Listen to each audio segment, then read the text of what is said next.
నమ శివాయ. అందరికీ శుభోదయం. Welcome to Radha's inventory. ఈరోజు కార్తీక పురాణం 7వ అధ్యాయం స్నాన, పుష్ప, దీప, దాన ఆరాధనలు, వాటి ఫలితాలు. ఓ మిథిలాపతి జనక మహారాజా, కార్తీక మాస వైభవాన్ని గురించి ఎంత చెప్పినా తరగదు. ఈ మాసం ఇహంలో మానవునికి తరింపచేయడమే కాదు, పరంలో ముక్తిని కలిగిస్తుంది. ఈ కార్తీక మాసంలో ఆచరించవలసిన పనులు, చేయవలసిన దాన ధర్మాలు, వ్రతాలు, క్రతువులు ఎన్నో ఉన్నాయి. వాటన్నింటితో కూడిన కార్తీక వ్రతాన్ని పరిపూర్ణంగా వివరిస్తాను. సావధాన మనస్కుడివై విను. రాజర్షి, కార్తీక మాసం శుద్ధ పాఠ్యంతో మొదలవుతుంది. ఈనాటి నుండి 30 రోజులు సూర్యోదయ సమయానికి ముందుగా నక్షత్రములు ఉండగానే నదిలోని, నదంలోని, తటాకం, చెరువులోని తల మీద స్నానం చేయాలి. మాసమంతా పరమ పావనమైన గంగా నది సమస్త నదుల్లోని, నదాల్లోని బావులు, చెరువులు మొదలైన వాటన్నింటి యందు ద్రవ రూపంలో కలిసిపోయి ఉంటుంది. కనుక నీటిలో మునిగి తల స్నానం చేసి దోసిళ్లతో 3 సార్లు నీళ్లు తీసి ఆ నీటిని సూర్యునికి అర్ఘ్యంగా ఇచ్చి బయటకు రావాలి. తరువాత పొడి బట్టలు కట్టుకొని తలను పొడి గుడ్డతో శుభ్రంగా తుడుచుకొని ఆరబెట్టుకోవాలి. వార్ధక్యం వల్ల కానీ, ఆరోగ్యము సరిగా లేని కారణం చేత కానీ, అవకాశం లేనప్పుడు కానీ, మరే ఇతర కారణాల చేతనైనా కార్తీక మాసం నెల రోజులు స్నానం చేయని వారు, రాజా, నెల రోజుల్లో చేయలేని సమయంలో కార్తీక మాసంలో ఆదివారం నాడు కానీ, శుద్ధ పాడ్యము నాడు కానీ, పూర్ణిమ నాడు కానీ పైన చెప్పిన దేని యందైనా స్నానం చేస్తే మాసమంతా స్నానం చేసిన పుణ్య ఫలితం తప్పక లభిస్తుంది అనటంలో ఎటువంటి సందేహము లేదు. స్నానం చేసిన తరువాత ఇష్టదైవం యొక్క ఆలయంలోని హరిహరులు ఆలయంలో దేనిలోనైనను ఒకదానికి వెళ్ళాలి. గోపురం ద్వార దగ్గర కానీ, స్వామివారి ముందు కానీ దీపారాధన చేయాలి. ఆ తరువాత ఆవు నేతితో కానీ, ఎవ్వరికి అందుబాటులో ఏ నూనె ఉంటే దానితో కానీ పిండి ప్రమిదతో దీపాన్ని వెలిగించి దానిని దక్షిణ తాంబూలాలతోని భక్తి శ్రద్ధలతోని ఒక సద్బ్రాహ్మణునికి దానం ఇవ్వాలి. అన్ని విధములైన జ్ఞానాన్ని, సమస్త సంపదలను సాధించే దీపదానాన్ని చేస్తున్నాను. దీనివల్ల నాకు నిరంతరం సుఖము, శాంతి కలుగుగాక అని చెప్పుకుంటూ దీపదానం చేయాలి. భగవంతుడికి భక్తి శ్రద్ధలతో ఆరాధించాలి. విష్ణుమూర్తిని కమలాలతో అర్చించిన వారింట్లో కమలాసనులైన శ్రీ మహాలక్ష్మి స్థిర నివాసం ఉంటుంది. తులసి దళాలతోని, జాజి పువ్వులతోని పూజించేవారు జనన మరణాలతో కూడిన సంసార చక్రం నుండి ముక్తిని పొందుతారు. సదాశివుడు 7 దళాలతో ఆరాధించేవారు ముక్తిని పొంది తరించిపోతారు. పువ్వులు, పండ్లను దానం చేసేవారు పాపాలు, సూర్యరశ్మికి చీకట్లు పటాపంచలైనట్లు పటాపంచలైపోతాయి. కార్తీక మాసములో జపతపాలు, హోమాలు చేసేవారు పితృదేవతలను తరిస్తారు. దేవాలయంలో భగవంతుని సమీపంలో మామిడి తోరణాలు కట్టి సాలగ్రామాన్ని అర్చించిన వారికి ఉత్తమ గతులు లభిస్తాయి. ఈ కార్తీక మాసంలో దేవాలయంలోని దేవమూర్తికి భక్తి శ్రద్ధలతో దండ ప్రమాణాలు చేసేవారికి అశ్వమేధ యోగం చేసిన ఫలితం లభిస్తుంది.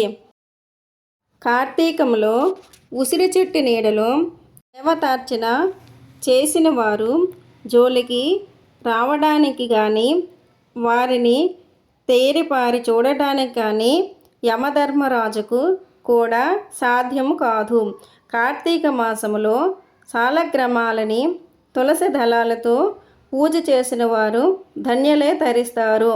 ఉసిరి చెట్టుతో కూడిన వనముతో భగవంతునికి పూజించి వనభోజనం చేసిన వారు శరీరాన్ని వదిలిన తరువాత పుణ్యలోకాలకు చేరుకుని తరిస్తారు. కార్తీక మాసంలో చిరిగిన వస్త్రాలతో చలికి వణుకుతూ బాధపడుతున్న వారికి వస్త్రదానం చేస్తే సద్గతులను పొందుతారు. అతని వలన అతని పూర్వీకులందరూ కూడా తరిస్తారు. కార్తీకంలో శ్రీహరిని అవసి పూలతోని తులసి దళాలతోని ఆరాధించేవారు ఈ లోకంలో సౌఖ్యాలను అనుభవించి పరలోకంలో ముక్తులే తరిస్తారు. శివుడు జిల్లేడు పూలతో ఆరాధించేవారు సంపూర్ణమైన ఆయుర్దాయంను అనుభవించి మరణించిన తరువాత శివ సాయుధ్యాన్ని పొందుతారు. కార్తీకంలో స్నానం, దీపారాధన, దీపదానం, వనభోజనం, దేవతారాధనలు చేయటం వల్ల కలిగే ఫలితం ఇంత అని చెప్పడానికి వీలు కానిది. ఆ విధంగా చేయని వారు మాత్రం అనేక జన్మ పరంపరల్లో కొట్టుమిట్టలాడుతూ పరితపిస్తుంటారు.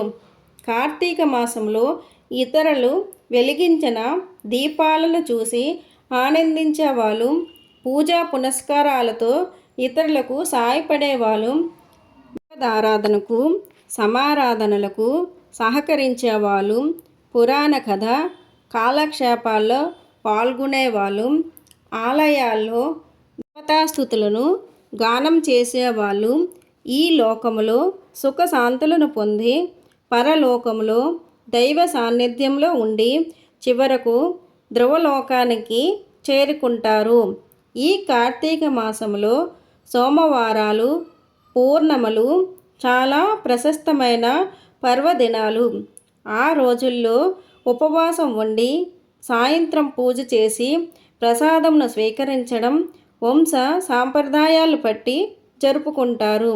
ఈ రోజుల్లో సమస్త కుటుంబాలు వారు 3వ సోమవారం కార్తీక పౌర్ణమి రోజున తప్పనిసరిగా పూజలు చేస్తూ ఉంటారు. వీటికి కార్తీక నోములని అంటారు. ఆయా కుటుంబాల వారు వారి వారి సాంప్రదాయాలను అనుసరించి వారి వారి పూర్వీకులు చేసిన విధంగా పూజాధికారాలను నిర్వర్తిస్తూ ఉంటారు. ఏ కుటుంబము ఈ విషయంలో మాత్రం భిన్నంగా ప్రవర్తించదు. ఈ నోము నోచిన కారణంగా ఆ కుటుంబంలోని వారికి మేలే జరుగుతుంది. సిరి సంపదలు లభించడం, మోక్షసిద్ధి కలగటం అనేది ఈ కార్తీక మాసంలోని విశేషం. ఈ విధంగా ఆచరించవలసిన వాటిని ఆచరించని వారు మాత్రం 7 అంటే 14 జన్మలు నక్కలై పుడతారని వశిష్ఠుడు జనక మహారాజుకి తెలియచెప్పాడు. భగవంతుడు జ్యోతి స్వరూపుడని కనుక దీపాన్ని ఆరాధిస్తే అజ్ఞానం తగ్గడంతో పాటు జ్ఞానాది సమస్త సంపదలను ఆ భగవంతుడు ప్రసాదిస్తాడని వివరించాడు వశిష్ఠుడు జనక మహారాజుకి. 7వ రోజు పారాయణము సమాప్తము. ఓం శ్రీకృష్ణ పరమాత్మనే నమః. భగవద్గీత 12వ అధ్యాయం భక్తి యోగం 3-4 శ్లోకాలు.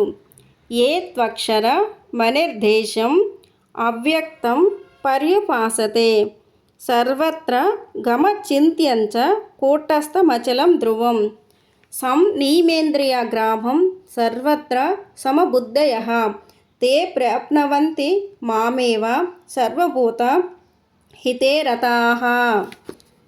అని ఇంద్రియ సముదాయమును చక్కగా వశపరుచుకొనిన వారును సకల భూతములకును హితము చేసుకుని కోరుచుండు వారును సర్వ ప్రాణులను సమభావముతో చూచివారును యోగులు అనబడుదురు. వారు మనోబుద్ధులకు అతీతుడను వ్యాపియు అనిర్వచనమైన స్వరూపము గల వాడును కూటస్థుడనును. నిత్యుడు నిశ్చలుడగును నిరాకారుడును నాశరహితుడును అయిన సచ్చిదానంద పరబ్రహ్మయందే నిరంతరము ఏకీభావ స్థితులై ధ్యానం చేయుచు భక్తితో భజించుచు పరబ్రహ్మను పొందెదరు. Please like, share, subscribe.